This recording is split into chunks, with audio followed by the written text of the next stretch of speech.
Tara, samahan nyo na naman ako sa aking bagong ferry adventure, this time from Lipata Port in Surigao, papuntang San Ricardo Port in Southern Leyte. Let's go!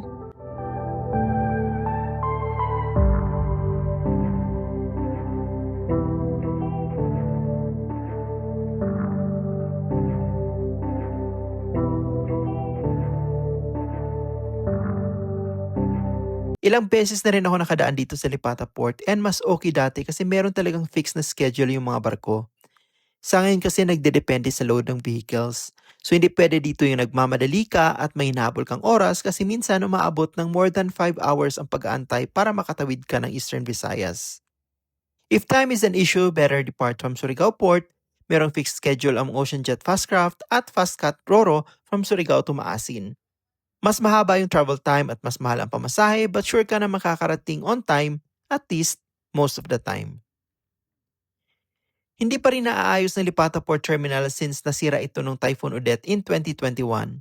I am not sure why it took so long for the Philippine Ports Authority to rehabilitate it. But as of yesterday, July 29, sinara na pansamantala ang port para sa passenger roros for demolition and rehabilitation. Finally, it is happening. Grabe din kasi ang sitwasyon ng port when I was there in July 25. Uncomfortable tapos delayed pa yung mga departures. As of now, until further notice, lahat ng biyaheng papuntang Visayas ay manggagaling na sa Surigao-based port na nasa city lang mismo. Very accessible, pwede ka lang mag-jeep from Surigao Bus Terminal at bababa ka na sa tapat mismo ng Surigao Port. Passenger Terminal Building, nasa yung kaligtasan at seguridad. Maraming salamat sa inyong operasyon at kalilangang paglalagpas. Magandang po, yung kasakay po ng Dr. Maria Tulisa ng Montenegro na papuntang San Ricardo. Abante na po tayo, lalo na po. Inulit ko po yung kasakay po ng Dr. Maria Tulisa ng Montenegro na papuntang San Ricardo.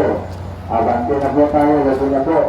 Yung pasahero na po, doon na po tayo sa loob ng terminal booking.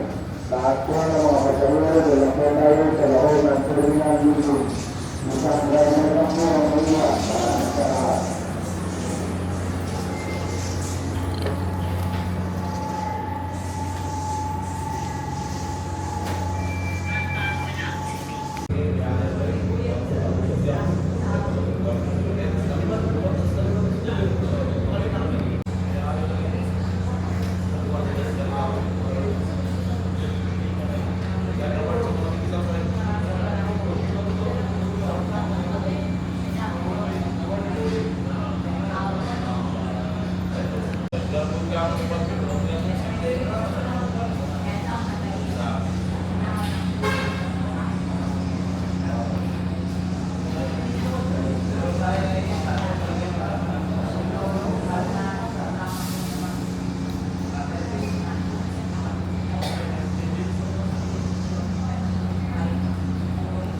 At 9:17 a.m., nag-start na ang boarding process.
Small economy pala yung barko na to, non-air yung accommodation ng barko.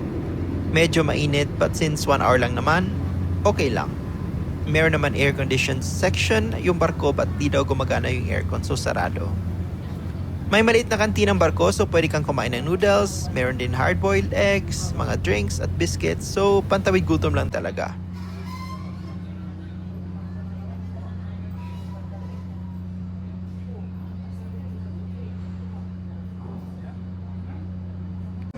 So, andito na kami sa may port area kanina pang before 8 a.m.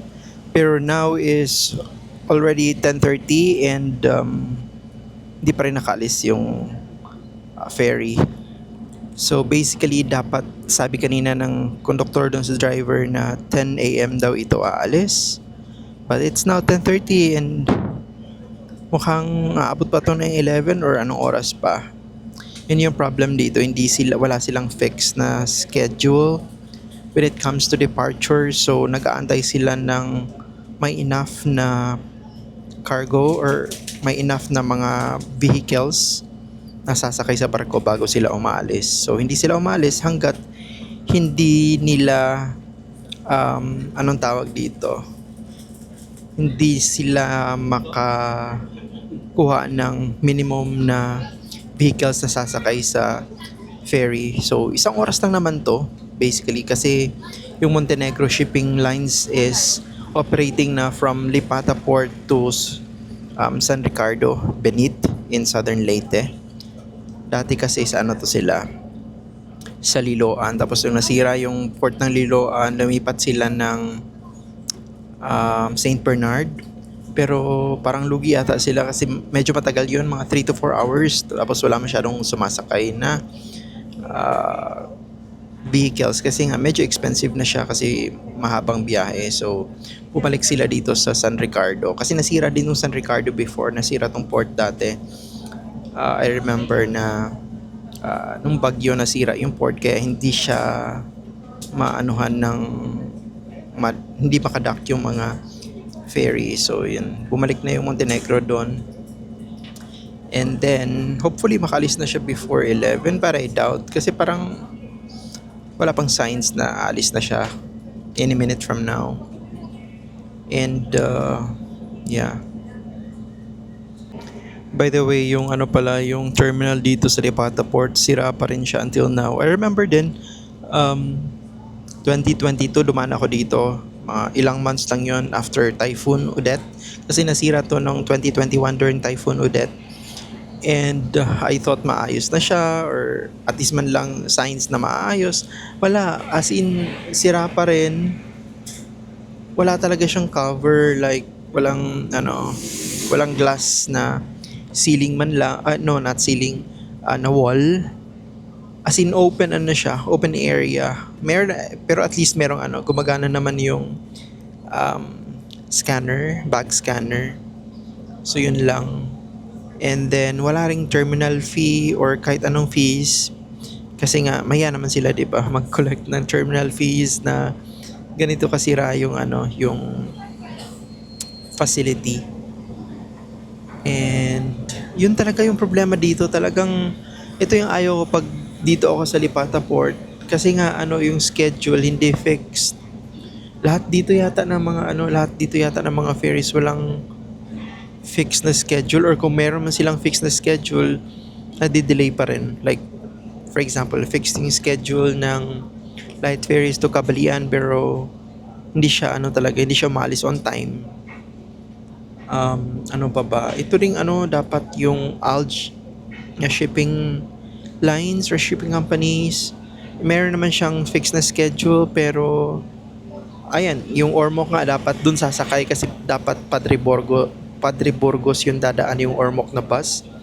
Pero dahil delayed nung pag-alis doon sa Padre Burgos, tapos syempre made-delay na naman yung pag-alis dito from Lipata Port papuntang Padre Burgos. So yung sinakyan ng Ormoc, same ng barko na sinakyan ng bus namin na Patacloban. Pero maghiwalay sila mamaya kasi iba yung via Silago kami, Leyte, tapos yun Padre Burgos, Maasin, dun at sa other side yun siya dadaan yung pa Ormoc mamaya. So, it's a waiting game. Kaya talaga matagal yung bus from Davao to Tacloban din dahil dito sa hindi fixed na schedule ng ferry. Kasi kung fixed lang, kaya naman habulin yung driver. Kumbaga, kung may fix sila na schedule na let's say 10 a.m. So, yan, kaya habulin ng driver. Actually nga, kahit mga 8 a.m. kaya pang habulin ng driver talaga kung 8 a.m. yung schedule ng ferry. But again, walang fixed na schedule dito sa Lipata Port. Unlike sa ibang ports na meron talagang nakaset na schedule at kung hindi man sila makafollow dun sa schedule na yon, kailangan nilang mag-inform sa Coast Guard and sa port management. I don't know. Basta like in Zamboanga nag-announce din talaga sila kung maka-cancel or madidelay yung departure. But here, walang ganon. I hope din talaga ma-improve itong port na to. Although meron naman kasing malapit din na port dito, yung Port of Surigao. Ayun, fix yung schedule doon, yung papuntang Dapa in Siargao, may papuntang Cebu, may papuntang Maasin din doon. Kaya lang 1 PM yun. And gusto nga itong matry yung Davao to Tacloban na bus. Pero guys, if you are in a hurry, tapos Southern Leyte kayo, pwede kayong sumakay ng Surigao to Maasin na 1 PM ng Ocean Jet. So fast craft yun. So nasa 2 hours lang yung biyahe. So umakyat na yung Coast Guard representative. Meaning, alis na kami in a bit. So yun yung sign na mag-clearance na and at least there's a hope na makaalis before 11 a.m. Hopefully.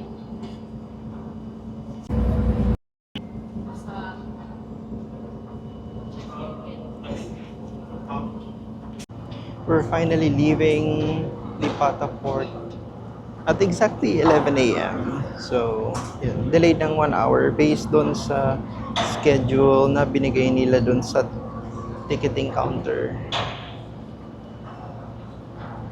Ayan, tingnan nyo. Sira pa rin talaga yung port terminal. Ganyan yung itsura niya 2022, ganun pa rin itsura niya hanggang ngayon. So I don't know what's the reason bakit hindi pa siya naayos ng Philippine Ports Authority or kung meron tong operator ba tong port na to na private company, I don't know. Pero I think PPA operated pa rin tong Lipata Port kaya medyo matagal yung pag-aayos. And ito yung tubig. Ayan. MV Viliava. I think cargo only na ferry. I'm not sure kung saan yung biyahe niyan.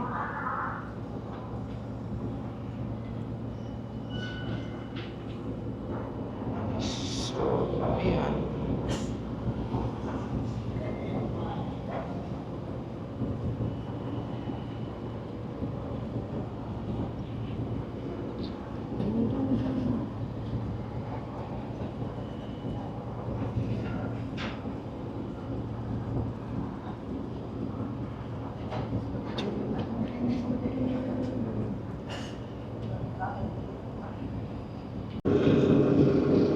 Ayan, bye-bye. Lipata Port. Yung Alt Sea Transport. Yan naman yung papunta ng Padre Burgos in Southern Leyte. So yan yung sinasabi ko kanina na sasakyan dapat nung pa-Ormoc.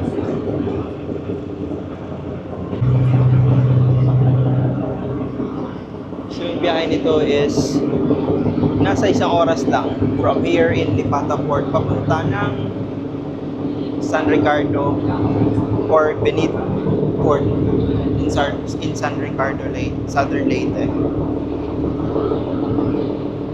So apparently, yung LCT niyan cargo din yan, cargo vessel. Tapos meron palang biyahe dito yung Montenegro na galing Matnog direkta here in Lipata pero lang siya cargo. Ayan, makikita nyo Yan yung maraming JNT. Halos JNT lahat ng sakay ng ferry. Malaki din siya. Ang pangalan ng ferry is, I think, Maria Binibining Liloan. Binibining Liloan. So, ano siya? Kung mag sasakay kayo, I think cargo lang, cargo trucks lang ang pwede. Mas mahal din ang pamasahe niyan kasi mas malayo-layo. Mas malayo talaga. I don't know how much.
It's 12:02 and we are about to dock at Benit Port in San Ricardo, Southern Leyte. So, let's see anong oras kami makakarating ito sa Tacloban. Like, probably 6 or 7. Ay. 24 hours talaga yung biyahe. God. And it's not even so far.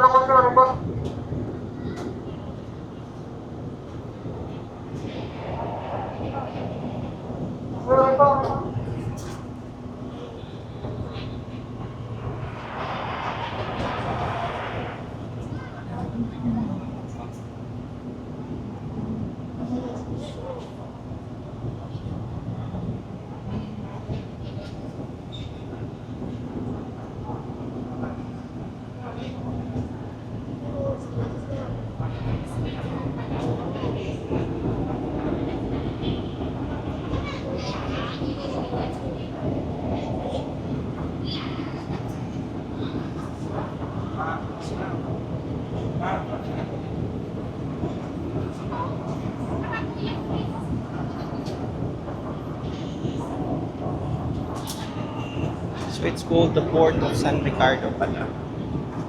In San Ricardo, Southern Leyte. Pero a lot of people call it Benit. So I don't know, alamin pa natin bakit naging Benit. Kung ang name ba ng barangay or name ng place for the locals, Benit. But let's see anong reason ba tinatawag siya na Benit Port. But the official name is the Port of San Ricardo. So at least inaayos siya.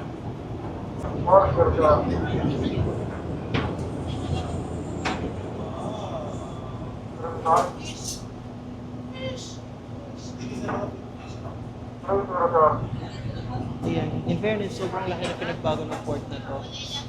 Like before, nung last time I was here, kung ano yung pagka walang improvement sa Lipata Port. At least dito nagkaroon ng improvement. Kasi sobrang basic lang ng port nito dati. Like super basic.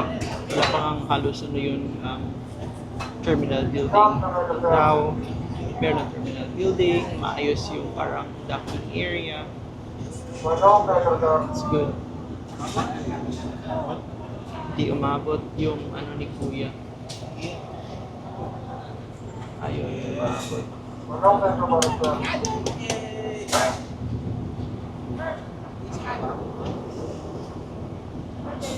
So, around 1 hour talaga yung biyahe dito. 1 hour and 6 minutes. Kasi exactly 11 a.m. kami umalis ng Lipata Port. So, it's now 12:06 p.m. Go, Kuya. Go, go, go. Oh! Yay! Pressure na si Kuya kasi Kuya.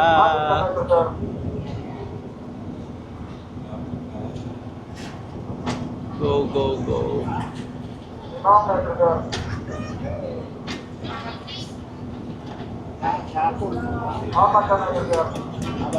Ayun na. Okay.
sir.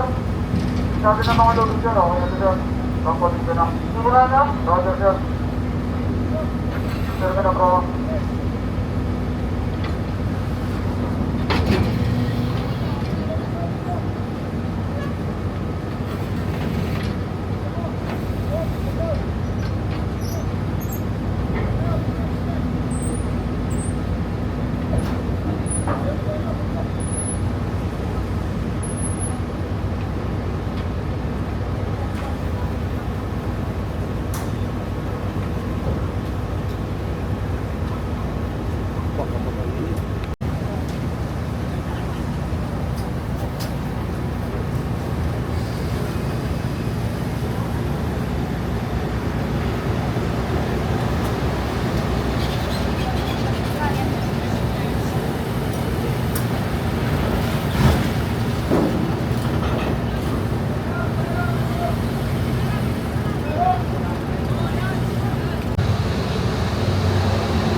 Yun lang for now, and don't forget to subscribe to my channel for more videos like this. Until next vlog, amping!